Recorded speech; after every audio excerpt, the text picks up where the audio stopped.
Halo para pendengar, dimanapun kalian berada, balik lagi di channel Gary Christopher.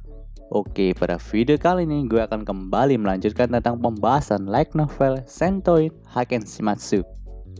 Oke, pada part kali ini, cerita akan lebih absurd lagi daripada part sebelumnya teman-teman, di mana petarung nomor 6 akan menyandera seorang iblis nantinya. Gimana keseruannya? Mari kita mulai langsung aja pembahasannya. Cerita pun diawali dengan monolog yang bercerita bahwa setelah regu petarung nomor 6 menyelesaikan misi pertamanya, mereka pun kembali diberikan beberapa misi pertarungan dengan pasukan Raja Iblis lainnya. Dan mereka pun berhasil memenangkan setiap pertarungan tersebut. Dalam kerajaan itu, kemenangan adalah satu hal yang jarang terjadi.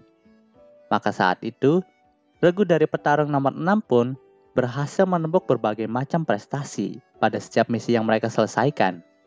Dan pada saat itu juga, regu dari petarung nomor 6 pun sedang naik daun. Dan juga banyak dibicarakan oleh para kesatria kerajaan. Panel cerita pun menyorot pada karakter petarung nomor 6 dan Alice yang sedang berada di barak. Saat itu, petarung nomor 6 pun sangat heran karena sekarang ini ia belum populer di kalangan wanita. Ya kita tahu, jika di planet itu, populasi wanita lebih banyak dibandingkan dengan populasi laki-lakinya. Maka dari itu, ia pun sangat heran dengan hal ini. Di sini ia berharap bahwa setidaknya ia mendapatkan keberuntungan mesum. Seperti ketika ia berpapasan dengan Snow di lorong kerajaan dan bertabrakan dengannya, lalu tidak sengaja memegang opainya. Ataupun ketika ia bangun, ia berharap bahwa Grimm sedang tidur di sampingnya karena ia salah masuk kamar dan lain sebagainya. Pokoknya di sini petarung nomor 6 benar-benar ngehayal banget, ngehalu banget. Ya kayak kejadian-kejadian mesum di anime kada biasanya gitu. Dia ngehalunya kayak gitu. Oke, lanjut. Nah, setelah mendengarkan harapan kotor dari petarung nomor 6 itu, Alice pun menjadi sedikit jijik dengan petarung nomor 6. Lalu memasang muka yang aneh ketika menatapnya.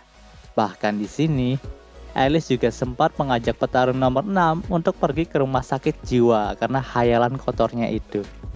Setelah beberapa saat, terdengar suara ketukan pintu yang ternyata adalah Snow. Di sini Snow berkata bahwa sedang ada pertemuan antara kesatria kerajaan sekarang. Dan petarung nomor 6 pun harus ikut serta dalam pertemuan itu. Di sini Snow juga mengancam agar petarung nomor 6 tidak mengatakan hal-hal mesum, apalagi dalam pertemuan tersebut. Snow pun mengatakan hal itu karena ia malu menjadi bahan tertawan kesatria lain karena memiliki komandan regu yang bermulut mesum seperti petarung nomor 6. Panel cerita pun berganti ke pertemuan di antara para kesatria itu. Di sini ada pembicaraan bahwa regu dari pahlawan atau pangeran yang mereka banggakan itu kalah ketika ingin menguasai sebuah menara yang bernama Duster. Dikatakan bahwa dalam menara Duster itu tersimpan sebuah harta karun yang berharga yang dapat digunakan untuk melawan Raja Iblis. Namun sayangnya, regu dari pangeran pun tidak bisa menembus pertahanan dari menara itu. Jadi di sini mereka pun berdiskusi untuk mencari cara agar para pasukan kerajaan bisa menembus pertahanan dari menara itu. Karena memang pangeran sedang dalam perawatan, jadi ia tidak mungkin bisa bertarung sekarang. Sedangkan persediaan mereka untuk melawan Raja Iblis itu tinggal sedikit, jadi mereka tidak bisa berlama-lama lagi dalam perang ini. Di sini sang jenderal pun mengatakan bahwa mereka harus memanfaatkan jumlah mereka untuk menembus pertahanan dari menara itu. Tapi dengan cepat, penasehat militer pun menolaknya, karena hal itu bisa menghabiskan sumber daya manusia mereka. Lalu penasehat militer itu pun melirik ke arah petarung nomor 6, dan berkata bahwa petarung nomor 6 pastinya memiliki sebuah rencana dalam misi kali ini. Karena memang, regu dari petarung nomor 6 selalu berhasil ketika menjalankan setiap misinya. Saat mendengar hal itu, petarung nomor 6 pun sedikit berpikir, lalu berkata bahwa kita harus menggunakan api untuk menembus pertahanan menara itu. Setelah mendengarkan hal itu, semua yang ada di sana pun menjadi bingung dengan rencana dari petarung nomor 6. Karena memang menara itu hanya dikelilingi oleh tembok batu saja. Jadi tidak mungkin mereka bisa membakarnya. Lalu, petarung nomor 6 pun menjelaskan lagi bahwa setelah mereka menguasai lantai 1 dari menara itu, mereka harus membuat api unggun yang besar di tengah-tengah menara itu untuk memanggang semua iblis yang berjaga di sana. Jadi dengan rencana ini, kemungkinan besar mereka akan menang dengan pengeluaran sumber daya yang sedikit. Mendengarkan rencana gila dari petarung nomor 6 ini, membuat semua orang yang ada di sana menjadi terkejut. Namun karena rencana itu bertentangan dengan attitude kesatria mereka, maka rencana yang digunakan adalah menggempur menara itu dengan jumlah pasukan yang banyak. Di sini petarung nomor 6 pun menyesal telah berpendapat dalam pertemuan itu. Panel cerita pun langsung berpindah ke menara Duster. Saat itu pasukan kerajaan pun sudah menyerang menara tersebut dengan gempuran pasukan yang cukup banyak. Namun, tetap saja pertahanan dari menara itu masih sangat kokoh sehingga pasukan dari kerajaan pun masih belum bisa untuk menguasai menara itu. Di sini, regu dari petarung nomor 6 pun masih bersiap-siap dan menyusun rencana di perkemahan kerajaan. Saat itu petarung nomor 6 pun mengatakan bahwa mereka harus menyerang menara itu ketika malam saja, saat para penjaga di menara itu sudah kelelahan. Dan Grimm juga pasti sudah bangun ketika malam itu. Jadi regu ini bisa mengeluarkan kemampuannya secara maksimal. Ya kalian tahu sendirilah kalau Grimm itu kan kalau siang itu dia selalu tidur. Dia itu makhluk nokturnal yang bangun ketika malam saja. Namun di sini, Snow pun menolak rencana dari petarung nomor 6 itu. Dan mengatakan bahwa itu adalah rencana untuk orang pengecut saja. Kemudian, Snow pun langsung menuju medan pertempuran. Melihat hal itu, Rose pun agak panik dan mengatakan bahwa mungkin saja akan terjadi sesuatu kepada Snow. Tapi di sini, petarung nomor 6 pun berkata bahwa Snow pasti akan kembali agak malaman ketika ia sudah kelelahan. Dan benar saja, pada malam harinya, Snow pun kembali dengan kelelahan dan setuju dengan rencana dari petarung nomor 6. Yaps, di sini, nampaknya setelah kembali dari medan pertempuran itu, Snow pun dengan terpaksa menerima rencana dari petarung nomor 6 untuk menyusup ke menara itu saat tengah malam saja. Tapi tak disangka, perang pun belum usai pada malam itu dan para pasukan kerajaan pun masih bertarung dengan para iblis penjaga dari menara itu. Jadi di sini dengan terpaksa, mereka pun akan menyusup ke menara itu sekarang. Karena memang saat itu juga, Grimm sudah dibangunkan oleh Snow dari mimpi mesumnya tentang Snow dan petarung nomor 6.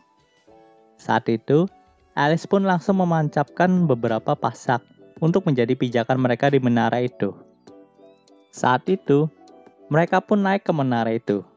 Di sini, Snow sempat berkata bahwa ini adalah cara yang salah untuk menyerang suatu tempat, karena memang biasanya para kesatria akan gagah berani mendobrak pertahanan musuh dari depan. Tapi sekarang, ia malah menggunakan cara curang untuk mendobrak pertahanan musuh. Tetapi tetap saja, ini adalah jalan satu-satunya untuk menang, karena sepertinya para pasukan kerajaan juga sudah mulai kewalahan dalam mendobrak pertahanan dari menara itu. Mereka pun terus mendaki menara itu dengan pasak yang mereka pasang. Dan nampaknya, suara dari palu yang memalu pasak itu tertutupi dengan suara pertarungan di antara pasukan kerajaan dan iblis penjaga menara itu. Saat itu, Snow pun berbisik kepada petarung nomor 6 bahwa saat ini nampaknya ia mulai kelelahan karena ia telah berperang terlebih dahulu saat siang harinya. Dan ketika kini, ia juga sudah sampai pada batasnya. Jadi dengan terpaksa petarung nomor 6 pun langsung menggendongnya. Tentu saja petarung nomor 6 tidak cukup kuat untuk membawa Snow sambil memanjat tebing itu. Tapi rasa lelah itu telah tergantikan dengan rasa nikmat dari dada Snow yang menempel di punggungnya. Jadi ia pun terus semangat karena hal itu. Ya di sini kalian tahu sendiri, akhirnya keberuntungan mesum dari petarung nomor 6 pun dimulai. Setelah beberapa saat, mereka pun sampai di ujung menara itu. Dan mereka pun melihat ada dua iblis besar yang sedang menunggu di lantai paling atas menara itu. Dua iblis itu bernama Gil si kekuatan dan Rista si pengetahuan. Saat itu Rista dan Gil pun sedang mengobrol tentang keberhasilan mereka dalam memberikan luka parah kepada pangeran kerajaan yang mencoba menyerang menara ini. Di sini mereka pun mengatakan bahwa mungkin saja saat ini mereka telah mencapai level 4 Raja Surgawi, dan mereka pun terus menghayal tentang hal itu sambil tertawa. Sampai-sampai mereka tidak menyadari bahwa petarung nomor 6 yang menggendong Snow sedang berada di belakang mereka. Di sini tanpa ragu, petarung nomor 6 pun langsung mendorong iblis yang bernama Rista itu sampai terjatuh ke bawah menara. Dan Gil pun sangat terkejut dengan kedatangan dari petarung nomor 6 dan Snow. Sedangkan Snow malah berpihak kepada musuh dan mengatakan bahwa petarung nomor 6 tidak berperi kemanusiaan karena mendorong iblis itu jatuh dari menara. Mendengarkan hal itu, petarung nomor 6 pun sedikit kesal dan ingin menghajar Snow juga di sana. Saat itu, terdengar suara teriakan minta tolong dari bawah. Dan ternyata iblis yang bernama Rista itu pun tidak terjatuh terlalu jauh dan bergelantungan di dekat tangga. Melihat hal itu, iblis yang bernama Gil itu pun langsung menoloknya. Namun di sini rencana jahat dari petarung nomor 6 pun terus berlanjut. Saat itu ia dan Alice melempari batu ke arah Rista agar iblis itu terjatuh dan tewas. Tapi ternyata lemparan batu itu tidak terlalu efektif. Lalu sasaran lemparan batu mereka pun berubah ke arah iblis yang bernama Gil karena posisi Gil lebih dekat dari mereka. Melihat situasi di mana bos lawan hampir tewas karena dilempari batu oleh pasukan penyerang, membuat Snow, Rose, dan Grim sempat menatap jijik kepada petarung nomor 6 dan Alice. Tak hanya itu, nampaknya Gil benar-benar tumbang akibat lemparan batu dari Alice dan petarung nomor 6. Di sini mereka pun memanfaatkan situasi itu untuk menjadikan Gil sebagai sandera agar Rista dan para pasukan lainnya menyerahkan harta karun yang mereka dapat gunakan untuk melawan Raja Iblis. Dan pada akhirnya, harta karun itu pun didapat karena rencana licik dari petarung nomor 6 dan Alice. Dan pada saat itu juga, poin kejahatan dari petarung nomor 6 pun bertambah. Panel cerita pun langsung berpindah ke kerajaan. Malam itu tak disangka, Snow pun mengunjungi kamar dari petarung nomor 6 dan Alice. Namun di sini petarung nomor 6 sempat menolak Snow untuk memasuki kamarnya karena memang saat itu sudah sangat larut sekali. Tapi Snow pun memaksa untuk menerobos masuk ke dalam kamar itu. Di sini petarung nomor 6 dan Alice pun sempat mengejek Snow dengan sebutan gadis tete. Tapi nampaknya Snow tidak terpancing karena hal itu. Karena mungkin memang ia juga udah lelah untuk bertarung ya. Lalu, Snow pun langsung memberikan sekarung emas kepada Alice dan petarung nomor 6. Snow pun mengatakan bahwa itu adalah upah untuk petarung nomor 6 dan Alice setelah beberapa misi yang regu mereka kerjakan. Di sini petarung nomor 6 pun sempat menanyakan tentang nilai semua emas ini. Lalu Snow pun berkata bahwa semua emas itu bisa memberikan kehidupan mewah kepada satu keluarga selama setahun. Mendengar pernyataan yang luar biasa itu, membuat petarung nomor 6 menjadi terlena. Petarung nomor 6 bahkan berbicara dengan Alice dalam bahasa Jepang bahwa ia ingin tinggal di sini saja, karena memang upahnya di sini sangatlah besar. Lalu ia pun menceritakan bahwa saat ia mendapatkan misi di Gurun Sahara yang terbilang sangat berat dari Kisaragi Group, ia hanya mendapat upah sebesar 18.000 yen saja. Bahkan itu pun tidak cukup untuk memberikan makan selama sebulan.